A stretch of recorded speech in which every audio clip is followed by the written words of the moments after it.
Alright. Shout out for Salilano. Alright, so today we're gonna talk about something that a lot of people just don't want to talk about. They want to talk about it, but they don't want to talk about it. And what we're gonna talk about today is the fear of this. And a lot of you guys go, well, what the heck is it? It's a 7-string. Now, not particularly the bass itself, but a 7-string. Now, there are many players out here that's playing in the world that's playing 7-string bass. Melvin Davis is one of them, just a killer 7-string bass player. But Melvin Davis is an accomplished 7-string bass player. There are a lot of guys out here that play 7 are not accomplished. And that's where the fear comes in. When most people see guys show up on gigs, like keyboard players and other guitar players, once they see guys show up on a gig with a 7, an 8, and 9-string bass and 200-string bass. Look, I said 200.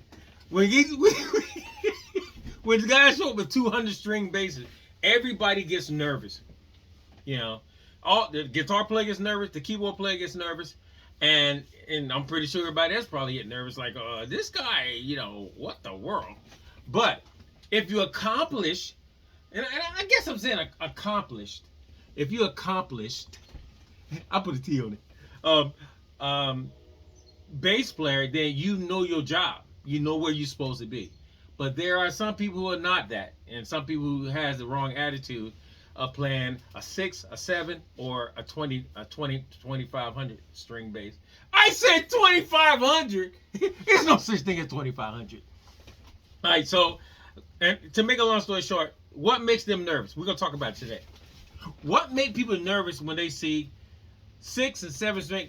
6 right now is okay, but 7, 8, 9, 10, 12, 25. When people start seeing those kind of basses come up on a gig, first thing they want to say is, guitar player probably saying, and he ain't gonna tell you, it's like, I hope this guy is not one-man band. And then the keyboard player saying, oh Lord, no. It puts, I would say fear. I would say fear. I would say it put fear. I just say it puts concern on everybody. So guys that play 6 and 7 and 8 and 9 and 10, you know, kind of strings. First of all, you need to think about, you know, if you're going on a new set of guys, they don't know who you are, and why don't you just make them comfortable by just saying, "Hey, look, man, I'm here to do my job," and then do your job, right? Is this a good thing to have? Yes, and definitely no. The good thing what in the world? Stop falling. When I say a good thing to have, it means, like, suppose it's just you, a trio, you, a piano player, and a drummer, right? And maybe a singer.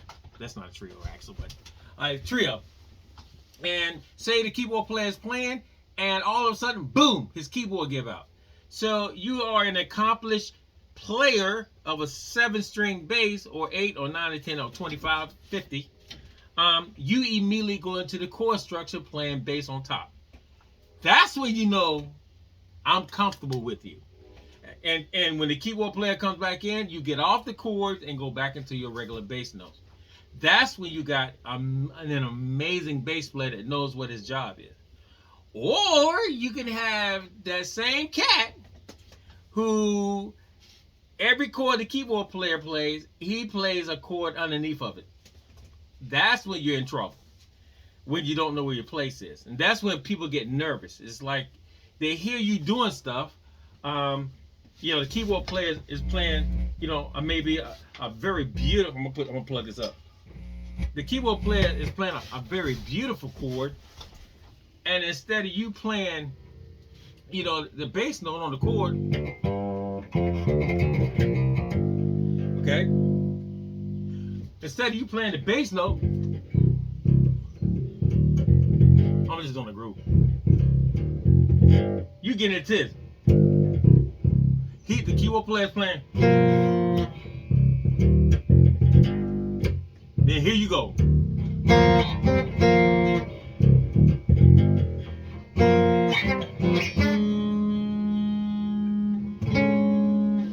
like every time he plays, I'm just playing stuff. Every time he plays, it's stuff he started falling, man. So every time he plays a chord, you play in the chord, that's when everybody gets nervous. Because you don't know where your place is. Your place is here.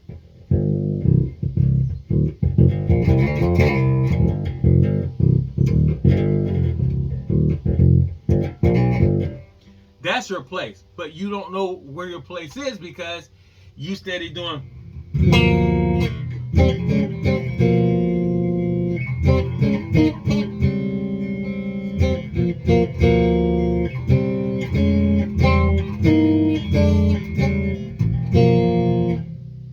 And now everybody's nervous because you won't stay home and lay the bass note.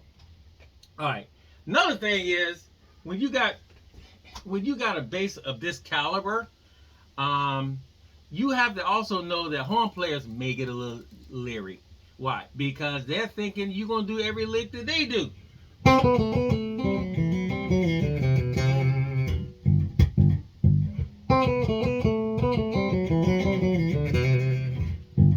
And then you go, you know what I'm saying? So how do you make people feel great about playing with you as a 6 and 7 string player? Stay home.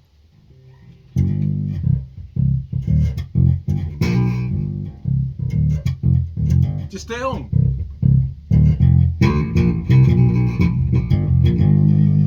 And then when it's time when it's time for you to shine, then shine.